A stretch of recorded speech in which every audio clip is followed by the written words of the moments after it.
Let's get an update now on Idalia. Mark is here. Yeah, let's see where she is. So this storm is southwest of Tampa, about 200 miles. Now, you see these colors where it turns reddish? Those are colder cloud tops. We just color them that way so we can see better. And you can see how a pretty sharp eye is beginning to form. And sure enough, the latest analysis from the Hurricane Center says 105-mile-per-hour wind. So that's a pretty strong Category 2 storm. And the forecast track by, well, what do we have here, 12 hours? Yeah, about 12 hours from now would be landfall. And they think it'll increase in intensity quite a bit since there's a lot of warm water, much warmer than normal, in fact, on that path. That's a lot of heat energy. So here is the hurricane warning from about Panama City all the way down to about Tampa, centered kind of on this Big Bend area. Now, when they say biggest storm in a century, what they mean is just in that area. I mean, we had a bigger storm. Michael, was that a Category 4 or 5 come on shore right there? They're just saying in that area, they haven't seen that for decades.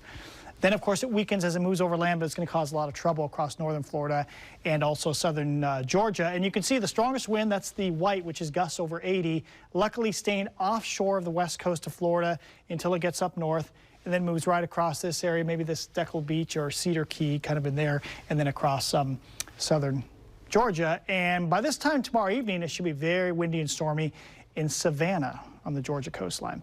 All right, meanwhile, for us, we have a big batch of thunder showers that went through northeast Oregon the last few hours. They have now left the state. Cooler air is pushing across that side of the state where it was in the hundreds yesterday.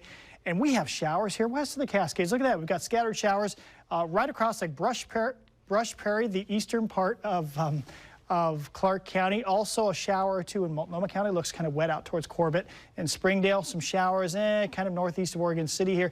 These scattered showers, and I think as we go into the overnight hours, we'll see fewer of these, but what's left will be mainly on the east side of the metro area. Big change is we've got this big dip in the jet stream coming up here as we go through the next few days. And you can see as we get into Friday and also Saturday and Sunday, that dip in the jet kind of continues. And we think that'll be the case probably through next week. When that happens, temperatures stay below normal. We get showers at times. So let's go over the cloud and rain forecast, and you can see tomorrow morning, yeah, maybe a leftover sprinkle. Some sun breaks. Tomorrow afternoon looks really nice. So tomorrow's an okay day. Look at Thursday, though. Oh, boy. Oh, yeah. That says fall big time. That's actually a pretty organized fall front moving through, and it seems to linger most of the day. It does not dry out here in the metro until Thursday evening.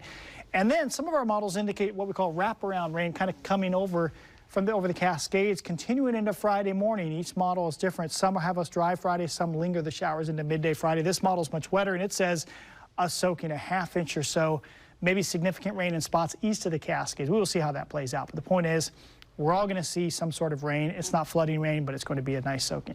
74 degrees tomorrow, then nice day. Enjoy that because we got that soaking for Thursday. Friday, then we think we will be drying out at some point in the day, hopefully early, not later. And then Saturday is by far the nicest day of the Labor Day weekend. We think we'll be in the 80s Saturday, summer. Okay, Sunday and Monday, models in total disagreement. Some have some showers Sunday, but not Monday. Others say, nope, it's dry Sunday, but showers Monday. So we'll see about Sunday and Monday. But regardless, we think the temperatures fall again back below normal for the second half of the Labor Day weekend.